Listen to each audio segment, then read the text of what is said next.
The transport's windows had been painted over from the inside, white on white, so we wouldn't lose orientation during flight.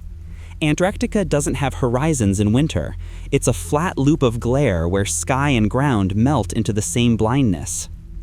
When the C-130's wheels hit, the impact felt gentle, as if the ice flexed to absorb us. Through the door's porthole, I saw nothing alive. Just the wind sculpting ribbons of powder, moving opposite its own direction like film reversed. We disembarked single file, each of us already wearing the same expression, part exhaustion, part awe. The sun hung low and sideways, a perpetual spotlight that never warmed. Station Argent Spire waited ahead, half buried in drift. Steel modules stacked like shipping containers, each vibrating with generators older than I am. A narrow observation mast tilted above the roof, its radar sweeping the horizon in slow arcs that found nothing to talk to. Inside, everything hummed. The air smelled of antifreeze and recycled breath. Commander Holt met us at the airlock with a handshake that felt too deliberate, like he wanted to prove he still remembered the ritual of touch. "Welcome to the edge of the world," he said. "Everything past here belongs to the ice." Someone nervously asked about the tremor we'd felt on landing. Holt shrugged toward the window, where cracks spiderwebbed under blue luminescence. "That wasn't us landing," he said. "The glacier just breathed out." And behind that glass, the surface exhaled steam, slow, alive, deliberate. Orientation was held in the mess, every table bolted to the floor to keep from skating during tremors. The walls were a collage of past missions, photos yellowed by generator fumes, crews smiling through cold burns, everyone looking a little surprised to still be there. Commander Holt dimmed the lights and cued a flickering projector. 3 months ago, a geology team, Dr. Fuse, Dr. Halpern, Technician Grove, established a sub-ice coring site at Black Hollow Glacier. He clicked to a satellite map dotted with red coordinates. They stopped transmitting after 72 hours. Their camp beacon still pings, but it's moving. He let that hang while the hum of the heater filled the silence. "Moving how?" someone asked. "It's drifting eastward at 6 meters per hour, Holt said. No seismic data suggests flow in that zone, so Command wants our search and rescue team to locate the camp, recover personnel if possible, and return samples and logs." Dr. Sharma, our geophysicist, frowned over her tablet. "A glacier can calve, surging a few kilometers a year, but not laterally across bedrock. Are we sure it isn't an instrument fault?" Holt switched slides, a time-lapse of the beacon's coordinates crawling across the white expanse like a slow worm. 2 different agencies record the same motion. Cross-check shows it's the terrain that's shifting, satellite grid lines bending to match. One of the engineers muttered, "Then the ice is walking." Nobody laughed. Holt continued bluntly. "Rescue window, 6 days before resource recall. Weather forecast, frigid, unstable. Procedure as usual. Buddy system, tether range, full hazmats near anomalies. If you fall out of radio or visuals, stay put." He paused, eyes on the frozen window where tendrils of frost crept upward, sketching veins. He ended with the oldest warning of the polar program. "Never run toward movement out here. It sees intent." The slide clicked off, plunging the room into half-dark where each of us could hear faint cracks echo beneath the station, a long, slow rhythm that sounded too organized to be happening by chance. We rolled out the next morning in 2 snowcats and a convoy of sleds. Sunlight diffused into a permanent twilight that flattened every shadow. The air was so dry that breaths turned to glitter, hanging in front of the mask instead of drifting away. Our orders were simple: follow the beacon, verify structures, return before the 12-hour mark. Inside the cab, frost climbed the windows faster than we could scrape it. I sat behind Morales, our driver, watching the GPS arrow slide over featureless white. The radio kept time with static pops that almost formed words. When I mentioned it, Morales grinned through his balaclava. "That's just the ionosphere bouncing off our egos." Past the 5th marker, the horizon rippled. At first, I thought it was heat mirage, a ridiculous thing in -40, but the distortion moved against the wind, curling like the side of a sleeping animal taking a slow breath. We stopped to recalibrate the rangefinder. The device beeped, displaying the same coordinates 3 times, each slightly north of the last. Drift shouldn't register that cleanly. Sharma called from the second cat, "Beacon spiking, it jumped 100 meters under us." We stepped out with cables clipped to waist belts. The snow beneath our boots didn't crunch, it flexed. Every footstep left a shallow depression that refilled itself from below. Through the ice headlamps, I glimpsed pockets of motion, faint shadows twisting lazily as if the glacier's body shifted organs we couldn't see. Morales laughed, because that's what people do when logic has left the room. "Biggest damn vent I ever saw," he said. Something below answered with a low groan that vibrated through the soles of our boots like the start of an earthquake. Only the seismograph back at Argent Spire stayed blank. The ice wasn't reacting to us. It was adjusting, making room. By the time we reached the flagged perimeter of Black Hollow, daylight had flattened into pearl gray, and the horizon no longer stayed still. The snow underfoot gave a sound I'd never heard, half crunch, half inhale, every step answered by another a beat later, like the ground was remembering and repeating us. We checked the beacon again. Its signal now pulsed 200 meters ahead, though the display scrolled the words "no line of sight." We advanced single file, goggles down. My headset filled with delayed noises, our boots, our breathing, reversed and a second too slow. Sharma muttered, "Sounds refracting through layers," and then froze mid-stride. Her own voice echoed back, inverted syllable for syllable, "Dariel seed nuos." At first, the shapes in the white mist seemed like pressure ridges. But when Morales swept his lamp sideways, the beam caught a line of canvas half buried, an expedition tent sealed inside ice clear as glass. The entire structure looked pinned mid-collapse, poles bent, its surface folding inward as though drawn by suction. We chipped around the entrance. Between each strike, the echo bounced upward instead of outward, climbing higher until a faint harmonic filled the air. When I sliced the final sheet away, the hollow inside breathed frost onto my visor. There was furniture, ration packs, and movement. Not alive, not wind, just a slow rotation, as if the tent's contents were revolving by tiny degrees around an invisible axis. Buried equipment shifted, scraping faintly. A compass, a mug, a pen, all orbiting a dark sphere anchored in the snow. The sphere, maybe a stone or a frozen bubble, pulsed once. Blue light suffused the tent walls, and for that brief moment I saw faces impressed in the ice, open-eyed, mouths shape-frozen as if singing. The silhouettes matched the missing team roster exactly. Our radios squealed feedback, a single intelligible fragment overlaying the scream. "Help, we're inside out." Then silence settled so thick the world sounded padded. Morales reached to tag the beacon line, but the cable leading back to our snowcat shuddered loose on its own, snaking into drifts that closed over it like lips. Protocol demanded recovery. Disbelief demanded proof. We marked the tent with chemical lights and cut through the thinnest wall. The air leaking out smelled metallic, like fresh blood and battery acid.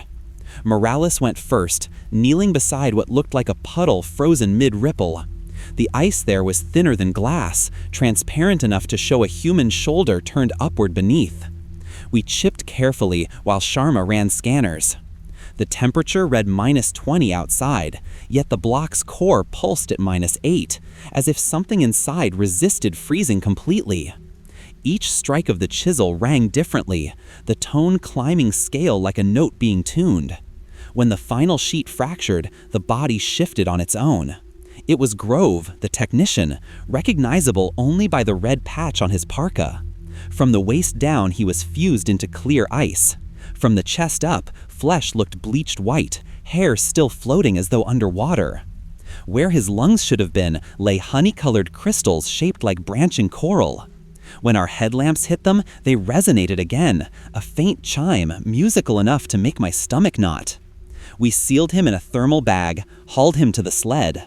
All the way back, his weight kept redistributing, straps tightening then slackening like breath.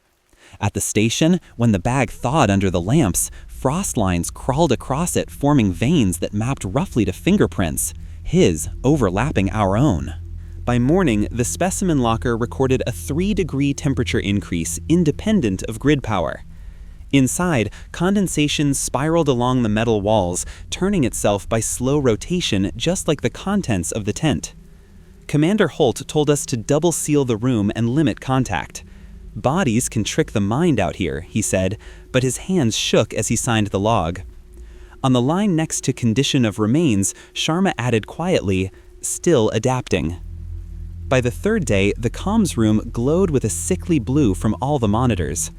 Telemetry for Black Hollow rolled across each screen, numbers drifting a little every second, replacing the neat columns we'd printed at dawn.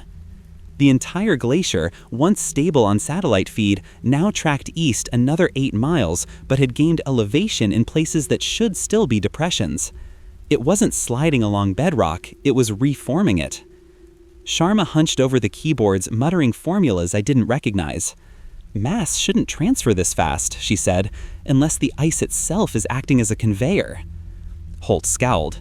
Nothing moves the ground sideways, he answered, though the disgust in his voice sounded too rehearsed to be conviction. We played archived footage from the camp's remote camera. At first, the horizon stayed still, tents, flag, endless white. Then the frame seemed to shiver while the equipment remained level, like the planet was tilting beneath the tripod.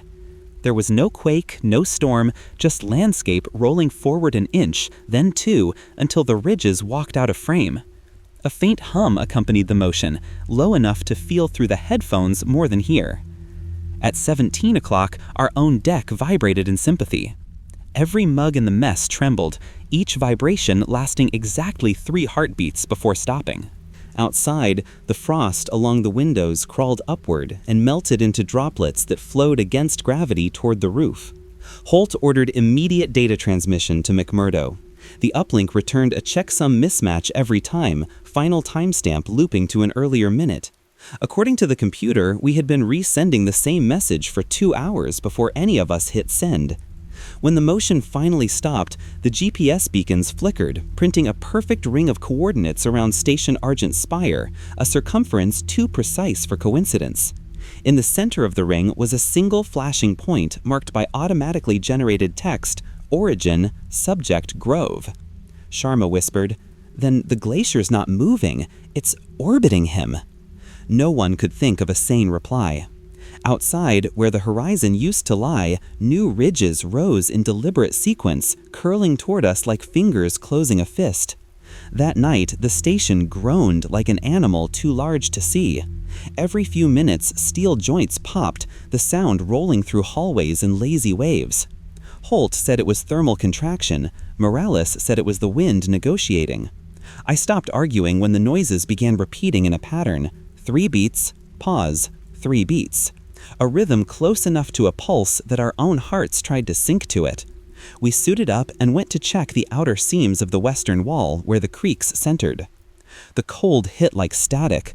Through it came a tremor far below our boots, almost speech-like. When Morales pressed his gloved hand to the ground, he froze. "Feels like someone knocking back," he said. He tapped twice with his ice axe. The answer came immediately. 2 echoes, identical spacing. We switched off headlamps to listen. Through the dark, the noise thinned to a whisper. Not wind, air moving within the glacier, racing through new tunnels. And carried in it, our own words thrown back at us seconds later, clipped and quieter, practiced like imitation. Sharma's recorder captured only silence, but playback through headphones revealed a low, droning chorus forming behind the echoes, vowels stretching in unison. Each time we spoke, the harmony corrected itself, finding our pitch. Then, the ice under our feet cracked in a straight line, splitting perfectly between us, revealing a vein of clear blue light before sealing on its own. No fragments, no meltwater, just one closing breath. Inside the base later, we compared timestamps. The entire 10 minutes on deck lasted 2 in video. The file ended on a single frame of our silhouettes blurred inward toward one another, their edges already blending with the floor. Holt ordered every exterior patrol suspended until sunrise. There hadn't been a sunrise in weeks. When the comms finally steadied, the static hiss resolved into a dozen barely audible voices whispering in sync. "Don't wake it by talking." The following evening, a distress ping burst through the static. Boreal, our secondary supply outpost, 20 kilometers north.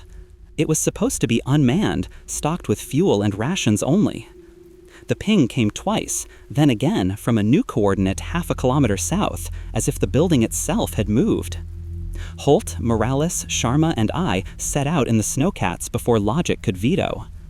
Halfway there, horizon lights bled upward, a false dawn spreading from beneath the ice.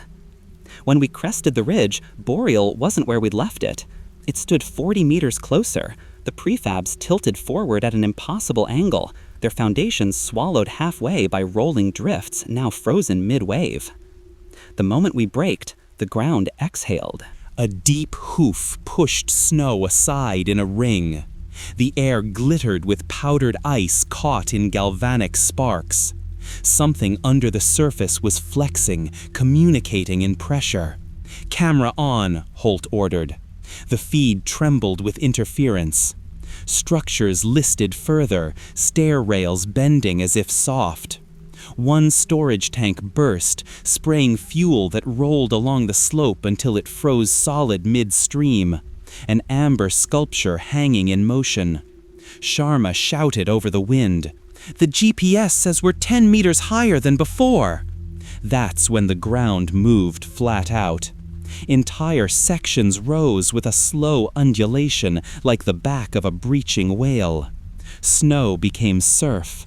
Tents, sleds, generators lifted intact and slid down slope, carried on a traveling swell of solid ice.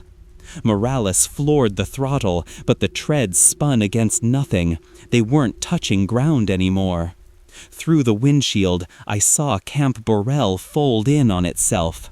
No explosion, no sinkhole, just a wave curling over from behind and pressing it gently down until light disappeared beneath the sheet. The motion rolled onward, under us, a transparent blue creature dragging its spine toward the horizon. We finally broke free where elevation rose. Looking back, the sight was smooth again, broken only by a single line of upthrust crates, perfectly aligned north to south, the formation of vertebrae across the new snow. Morales whispered, "It's heading for the main station." On cue, the flood of air returned through our suits. Not a gust, but a sustained inhalation, pulling toward Argent Spire like breath before speech. The comms crackled with the faint sound of carnival light music, slowed beyond mercy. The echo of human celebration stretched thin, looping beneath the thunder of the moving ice. By morning, there was nothing left of Boreal but a long crack in the direction of the station, thin as a pencil line from the ridge, but wide enough up close to swallow a snowcat. The air around it felt warmer than the ambient -30 degrees, a damp breath fogging the inside of our masks. Holt marked our coordinates while Sharma anchored the ascent line. I rappelled first. The ice walls weren't opaque blue as expected, but clear, layered like blown glass. In those frozen strata shimmered fragments of the world that shouldn't be here. A line of trees suspended mid-sway, fish swimming between layers, a paved road leading nowhere. Each stratum represented a miniature memory locked in cold transparency, all angled downward like pages in a buried book. 10 meters down, my boots touched a shelf worn smooth as marble. Light from above reflected through the prism walls, painting shadows of moving figures that had to be our own, except one silhouette stood still after the rest of us shifted. It was human-sized, hands pressed to the other side of the ice, waiting. When I lifted my glove in reflex, it mirrored the gesture too precisely, down to the timing of my breath fog. At the base, an opening slanted into darkness where frost steamed instead of forming. The smell was mineral and sharp, like thunder trapped underground. Morales swung his lamp forward. The beam caught metallic angles, the edge of architecture, corners too straight to be natural. Runes, or maps, or maybe microscopic fossils covered each surface, lines converging into a central pulse of blue light. Sharma whispered that the geometry matched glacier flow diagrams, only alive, updating itself in real time. The walls were flexing gently, veins glowing brighter when we stepped closer. Before Holt could order retreat, the entire fissure sighed upward. Wind roared through, not from above, but from below, and the shelf I stood on slid like an elevator starting its descent. The ropes jerked taut, then went slack, vanishing into translucence that sealed behind me. Above, their voices blurred into static. The last word I heard clearly was Holt shouting my name, followed by the unmistakable sound of ice laughing, long, slow, and hollow as a tunnel learning to speak. The slide carried me maybe 30 meters before slowing to a stop. The ice beneath my boots pulsed softly, glowing in base blue waves that ran ahead to a wider chamber. No echo returned when I called up the shaft. The air was damp enough that my visor fogged from its own breath.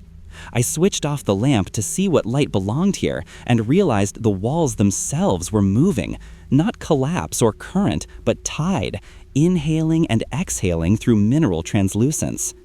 The chamber's center housed a shape like architecture and wound anatomy. Archways of crystallized water ribbed into a dome, its seams stitched together by veins of bright frost. In the middle stood a column the size of a tree trunk, inner facets swirling like smoke trapped in glass. Embedded across its surface were carvings, maybe pictographs, continents drawn in lines that crawled as I stared, rearranging coastlines in slow drift. I drew closer until the static in my headset rose to speech. At first, it was my own voice playing from a second line of delay. Then it wasn't. Whatever answered spoke calm Antarctic weather terms with no rhythm of lungs. Front advancing, pressure falling, return to reverse. The ice under me thumped like a slow heart. Behind the noise, subtle patterns in the light began forming symmetrical pulses. It looked almost like an EEG chart spooling across a patient the size of a continent. I'd thought I was staring at frozen salt water. Now I knew I was standing on tissue. Through the walls drifted shadows, faces of the missing geologists, suspended alive in the translucent matrix, mouths opening in slow sync to the voice that wasn't my own. They weren't pleading, they were participating.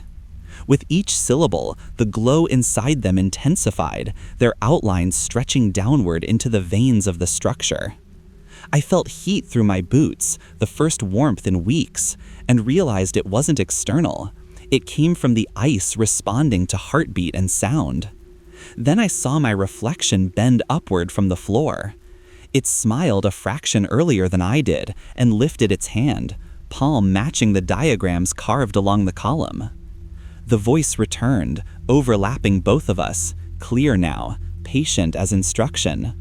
Surface organisms detected, reintegration in progress.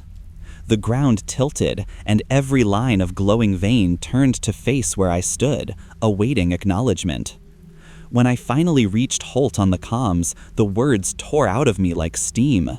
Structure alive, possible organism, I need evac now. His voice came through half a second before mine, like playback instead of reply. Copy, begin ascent immediately. Then the echo spoke again, lower, as though the glacier itself practiced the phrase.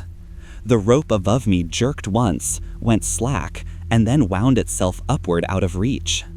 A fleeting blue shadow swept along the walls, leaving frost patterns shaped like fingerprints, far too large to belong to anyone human.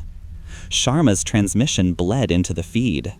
Surface shearing, ridge moving toward you. And under her panic rode another identical message, quieter, each line corrected 2 words later. They reported terrain collapsing northward, except the compass had abandoned north. Both magnetic poles on my display rotated like drunk eyes, chasing each other in circles.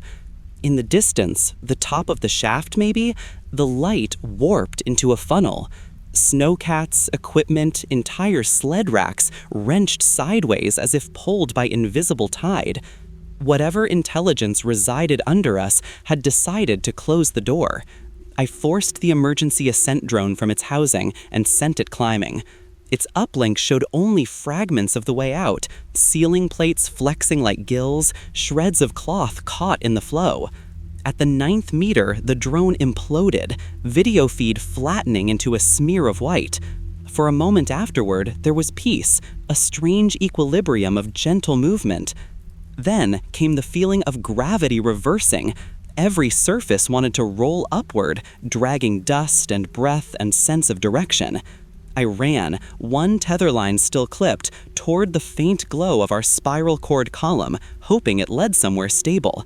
The ground beneath me pulsed in response, acceleration surging like a heartbeat drum. Last clear report from Holt. Helicopters can't stabilize, compass spin, everything appears turning. Then the connection cut mid-word as static grew teeth, sharp clicks in perfect sync with how fast my pulse hammered. When silence settled again, I realized what the sound truly was. Not radio noise, but enormous plates of living ice grinding together, syncopated into language, every clack shaping one clear word in rhythm: stay. The next wave began as a vibration somewhere below audible range. Snow drifted upward from the floor of the passage like dust shaken from ceiling tiles. I ran for the faint exit glow, slipping through curling tunnels of ice that now throbbed with warm light. Every wall I touched carried a pulse, not movement, circulation. When I dragged myself onto the surface, the world had changed geography. Argent Spire sat listing on a new plateau 30 meters lower, half its modules tilted as though pressed into freshly kneaded clay. The sky itself seemed to tilt, the sun smudged across a horizon now curved the wrong way. Through binoculars, I saw people outside the main hatch, running cables that floated weightless for half a breath before settling, gravity hiccuping in real time. I stumbled toward them, tether still attached. Halfway there, the ice quivered again, and the sound that followed was no longer fracture or quake, but breath, a single colossal inhalation beneath our feet. Then Station Argent Spire began to slide, slow first, then steady as the glacier's flesh softened to liquid under it. Over the radio, Holt's voice snapped, "All personnel to the cats," followed by the unmistakable cracking of glass around him. No wind blew, yet snow streaked sideways, drawn toward the station's base where void replaced foundation. Within a minute, half the structure vanished. What remained sank in increments, every descent leaving afterimages of itself trembling a meter higher, duplicates fading like slow exposures. Sharma screamed through static that thermal gauges were rising, -40 climbing to -5, then cut out. Beneath the thaw frequency, a different rhythm emerged on the sensors, repeating waves spaced like cardiac pulses. The entire glacier mirrored an EEG readout, not random tremors, but organized signals spelling some enormous thought. I made it to a ridge just as the communications tower folded in on itself and slipped below the surface. For a heartbeat only, the mast tip protruded, its red bulb blinking. Then that light fell inward and extinguished. The plane rippled once, smoothing in self-healing grace, and an unbearable quiet followed. No wreckage, no smoke, only a faint luminescent spiral swirling beneath clear ice where the station had been, each rotation keeping rhythm with my own panic, until, disturbingly, the two beat together. December 27, 2300 hours, station log continuation, operator read. Holt, Sharma, and Morales are gone. I can't tell if minutes or days have passed. The sun circles low and never dips, frozen on the rim of a bowl that won't stop tilting. I've climbed the ridge above where Argent Spire stood. Every radio channel is open, all of them return my voice delayed by half a breath. The landscape below moves with lazy precision. The ice doesn't crack anymore, it rotates. Each ridge and valley turns around a central point, glowing cobalt beneath the skin of the glacier, the motion slow but deliberate, like muscle rolling under translucent flesh. In the rhythm, I can still read familiar tremors, the heartbeat curve from yesterday's seismic feed, the same pattern, scaled to miles. Every shape buried in that blue shimmer, huts, cranes, human forms, drifts along the current in perfect procession.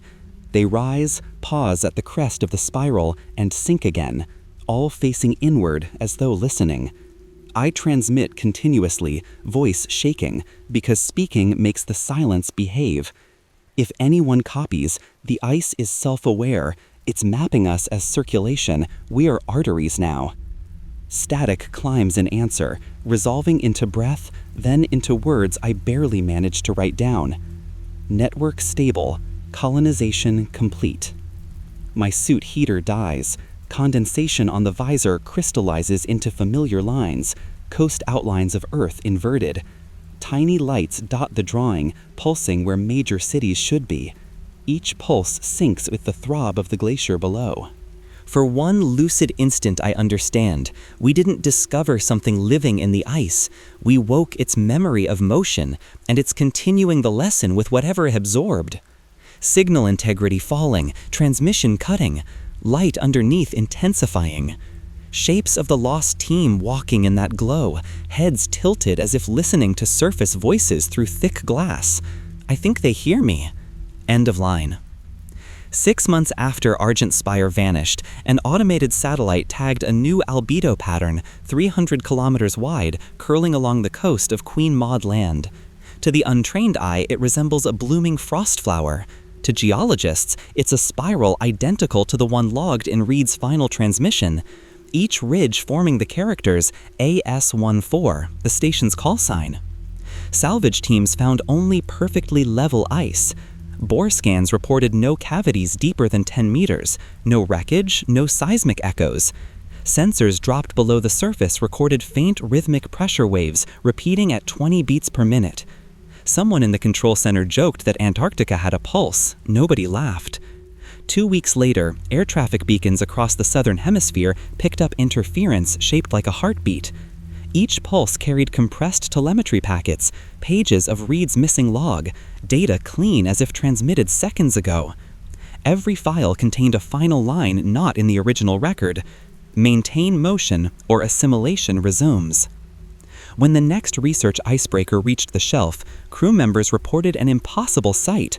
Old camp flags rising through clear blue panels like leaves ascending in water. They drifted, followed by shapes of people preserved at perfect rest, eyes open, watching. No official record mentions a recall of polar programs, but funding evaporated. Maps of navigational routes now display a quiet, unsafe/variable terrain warning where the continent once seemed solid. If you ever travel that far south and the ground hums faintly under your boots, do not move until it stops. Do not speak. The glacier listens through vibration. The moment you match its rhythm, it will remember you. Keep your distance. Keep still. The ice has already learned to move itself.